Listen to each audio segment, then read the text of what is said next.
Robin Angeles became emotional during meet and greet of his fans.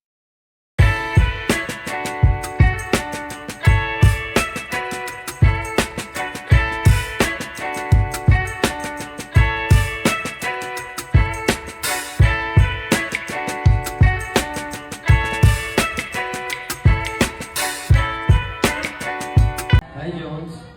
Siguro kung hindi ako actor ngayon, nag-aaral pa rin ako.